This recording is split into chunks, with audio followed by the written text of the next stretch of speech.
Taste the Daily. Taste the Daily. ದಲಿತ ಒಳ ಮೀಸಲಾತಿಯ ದಶಕಗಳ ಹೋರಾಟಕ್ಕೆ ಕೊನೆಗೂ ಕೂಡ ಬ್ರೇಕ್ ಬಿದ್ದಿದೆ. ಕೊನೆಗೂ ಒಳ ಮೀಸಲಾತಿ ಕಲ್ಪಿಸುವಲ್ಲಿ ಸರ್ಕಾರ ಯಶಸ್ವಿಯಾಗಿದೆ. ಒಳ ಪಂಗಡಗಳ ಗೊಂದಲ ಬಗೆಹರಿಸುವಲ್ಲಿ ಸಿಎಂ ಸಿದ್ದರಾಮಯ್ಯನವರು ಯಶಸ್ವಿಯಾಗಿದ್ದಾರೆ. ಸಾಕಷ್ಟು ಗೊಂದಲಗಳಿಗಿದ್ವು, ಒಂದಷ್ಟು ಅಸಮಾಧಾನಗಳಿಗಿದ್ವು.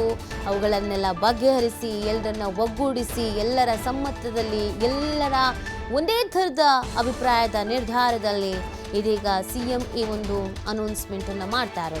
ನ್ಯಾಯಮೂರ್ತಿ ನಾಗಮೋಹನ್ ದಾಸ್ ವರದಿ ಜಾರಿಗೆ ಅಧಿಕೃತ ಒಪ್ಪಿಗೆ, ಕೆಲವು ಮಾರ್ಪಾಡುಗಳ ಮುಖಾಂತರವಾಗಿ ಶೀಘ್ರದಲ್ಲೇ ಅನುಷ್ಠಾನ ಮಾಡಲಾಗತ್ತೆ. ಬಲಗೈ ಎಡಗೈ ಸಮುದಾಯಕ್ಕೆ ತಲಾ 6% ಮೀಸಲಾತಿ, ಭೋವಿ ಲಂಬಾಣಿ ಅಲೆಮಾರಿ ಸೇರಿ 63 ಜಾತಿಗಳಿಗೆ 5% ಮೀಸಲು. ಇವತ್ತು ಉಭಯ ಸದನಗಳಲ್ಲಿ ಸಿಎಂ ಸಿದ್ದರಾಮಯ್ಯ ಈ ಬಗ್ಗೆ ಘೋಷಣೆಯನ್ನ ಮಾಡಲಿದ್ದಾರೆ. ಬಹು ವರ್ಷಗಳ ಬೇಡಿಕೆ, ಬಹಳ ವರ್ಷಗಳಿಂದ ಈ ಒಂದು ಬೇಡಿಕೆಯನ್ನು ಇಡಲಾಗಿತ್ತು. ಈಗಲೂ ಕೂಡ ಇದಕ್ಕೆ ಅವಕಾಶವನ್ನು ಮಾಡಿಕೊಡ್ಲಿಲ್ಲ ಅಂತ ಹೇಳಿದ್ರೆ ನಾವು ಉಗ್ರವಾದಂಥ ಹೋರಾಟವನ್ನು ಮಾಡಬೇಕಾಗತ್ತೆ ಅನ್ನುವಂಥ ಎಚ್ಚರಿಕೆಯನ್ನು ನೀಡಲಾಗಿತ್ತು.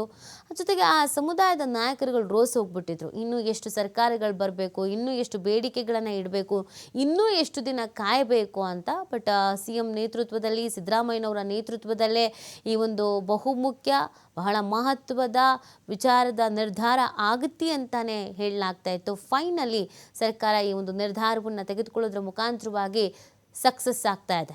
ನೋಡಿ, ಒಳ ಮೀಸಲಾತಿ ಹಂಚಿಕೆ ಅನ್ನೋದಿದೆಯಲ್ಲ, ಅದು ಅಷ್ಟು ಸುಲಭ ಅಲ್ಲ.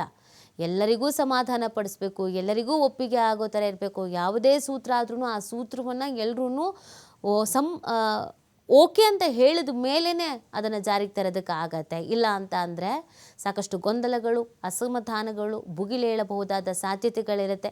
ಆದರೆ ಆ ಎಲ್ಲ ಟಾಸ್ಕನ್ನು, ಆ ಎಲ್ಲ ಚಾಲೆಂಜನ್ನು ಬಹಳ ಸಲೀಸಾಗಿ ಸುಗಮವಾಗಿ ಮಾಡಿ ಮುಗಿಸಿದಂಥ ಹೆಗ್ಗಳಿಕೆ ಸಿಎಂ ಸಿದ್ದರಾಮಯ್ಯನವರಿಗೆ ಈಗ ತಲುಪುತ್ತೆ.